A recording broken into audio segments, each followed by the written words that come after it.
Today, we're doing a third installment of the Your Controversial Bourbon Opinions videos. Let's get into it.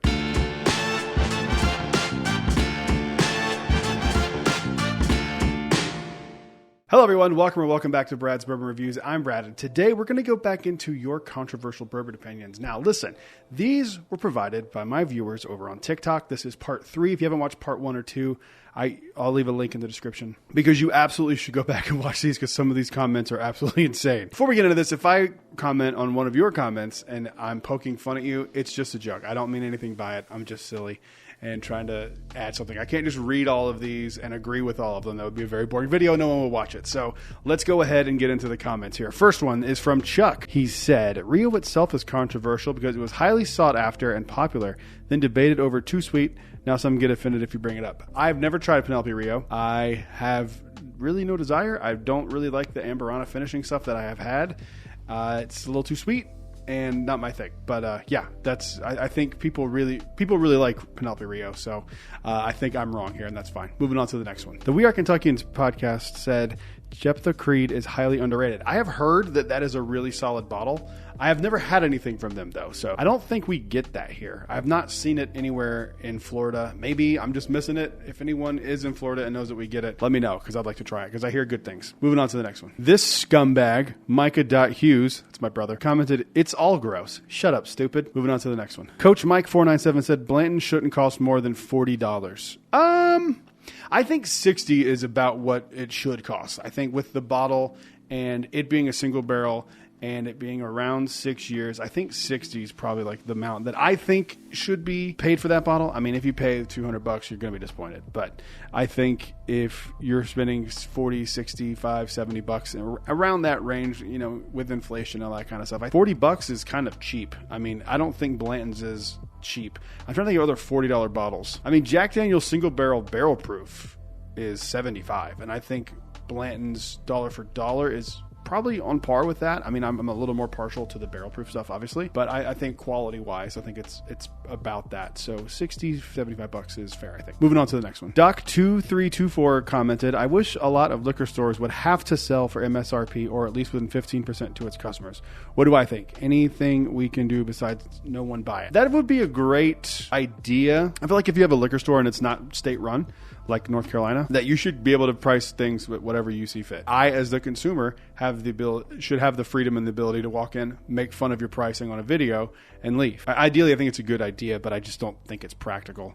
And you have to remember, too, a lot of these smaller liquor stores have to spend a shit ton of money on other products to even get those valuable bottles. So for them, I mean, like, I don't think it's right, but I understand it, if that makes sense. But moving on to the next one. Jason Jelinek 1 said Buffalo Trace is not good and they keep it scarce to keep the best opinion. I don't know what the fuck that means. It's all subjective, but I think objectively, Buffalo Trace for $25 is probably one of the best bottles at 90 proof you can get. I can't think of another one off the top of my head that's 90 proof and as good as Buffalo Trace is. So I don't know what that means. That last part made no sense. Do better. Moving on to the next one. Smokey Boy 2000 says Angel's Envy sucks. I don't know if that's a controversial opinion. I mean, I haven't had Angel's Envy since before I was even really into whiskey, and I remember it tasted like a grape Jolly Rancher even back then. I can't imagine what it tastes like now. It was the finished rye. I need to try some Angel's Envy stuff. The triple cask has me a little interested, honestly, and I've seen it around a little bit here and there. I don't know. I have never been overly impressed with Angel's Envy, but I don't necessarily think it sucks, but I understand it. Moving on to the next one. Alexander says, these people who say Russell's 10 is good, it ain't. I'll die on this hill. Well, guess what, Alexander? I got bad news for you. You're going to die alone and sad on that hill. Russell's 10 is great. You're stupid. Moving on to the next one. Almost Drunk Plumber says the secondary market is useful. I agree. I actually bought 2 bottles yesterday on the secondary, and I spent a shit ton of money on them. You'll see them hopefully in the November haul. I don't know if I'm going to be opening to do a review of them because I didn't even know those bottles existed until I saw them on that secondary page and I started doing some research and I was like, I need those immediately. Guess what distillery they're from? Yep. Moving on to the next one. David Rickhouse, friend of the show, David's Rickhouse says, finished bourbons are not a good look, i.e. Amberana. I said it before. I agree with you and me. I don't think all finished bourbons are bad. I think some finished bourbons are really, really good. In fact, I have a bottle that Beryl sent me that is a finished bourbon. I have not opened it yet. It is sitting over here, next video to review.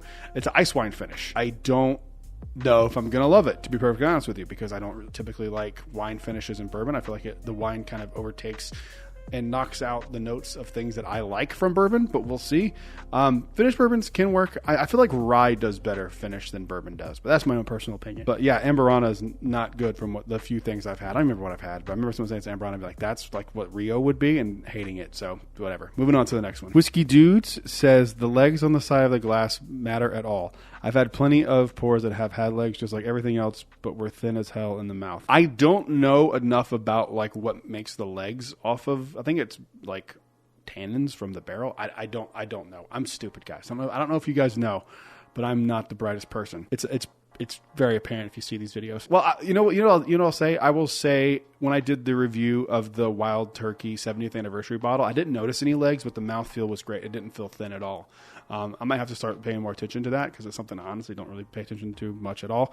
I don't think it means as much with bourbon and whiskey as it does in wine. Again, I could be wrong. Comment down below. Moving on to the next one. Jace, friend in real life and friend of the show, says, Stag is too hot. You're going to kill me. I am. I'm going to beat you the next time I see you for making a comment like that. You should know better. But you say that, but like you drink Blanton's barrel proof is hotter than Stag, and you know it's true. You know I'm right. Moving on to the next one. Wine Lure 28 says, bourbon without ice tastes like baby vomit, but bourbon on ice is manna of the gods. I can't explain it. I can. You have brain damage. Jesus Christ. Wine Lure 20. I'm just kidding. It's been around for a long time. I obviously encourage people to drink things how they like it, obviously. But baby vomit? No, come on. Neat is the best experience because that's the way the spirit is intended to be drank.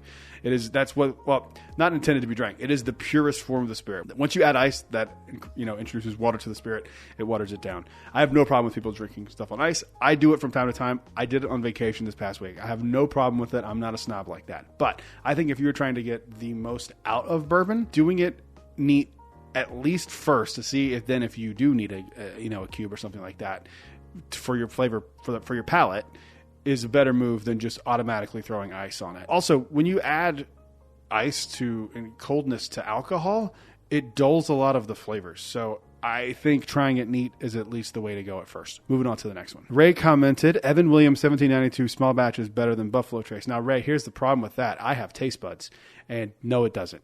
It's not as good, not even close. The one I had is the Heroes Edition, and that wasn't even as good as regular Buffalo Trace. I think if you took the hype away from Buffalo Trace and just focused on the bottle, I bet you money it would be like a hidden gem kind of thing. No, Evan Williams 1792 small batch is not better than regular Buffalo Trace, and I'm sorry to be the one to tell you that you're wrong, but you are in fact wrong. Moving on to the next one. Last one here, Bucks, Beards, and Bourbon commented, on the rocks or go home. Another person who likes their whiskey on the rocks. I didn't know so many children were watching my videos. Honestly, I'm kidding. If you like it on the rocks, go for it. But everything I said in the last comment, I stand by. I'm actually going to do one more because that's a very similar comment. Woodford Bourbon Guy says, the neck pour is real. I don't know if I believe in the neck pour thing because I've used this example all the time when I talk about bottles opening up. No one's ever said that about George C. Stagg or William Leroy. They're like, it will be good once it opens up a little bit. No, it's not wine.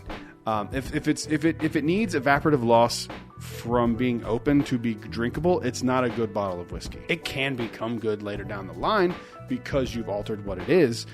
But I think if you are saying that something needs to mellow out, it means it's not good. Well, that's the end of the video. Thank you guys for watching. We are just about 100 subscribers away from 2,500 subscribers by the end of this year. I think we're going to hit it. And I can't thank you guys enough. I really appreciate it. Once we do hit 2,500, if we do it in the year 2024, I'm going to do a 3 allocated bottle giveaway. So make sure you sign up for that. And I can quit talking about it, which is the part that I'm really going to enjoy. Thank you guys for watching. I will see you guys in the next one. Leave your controversial bourbon opinions down below because I still have enough opinions on this phone to do like 3 more videos with. But I want some YouTube comments. Comment down below. Let me know your controversial bourbon opinions. And I will see you guys on the next one. Until then, cheers. A big thank you to all the Patreon supporters you see on screen right now.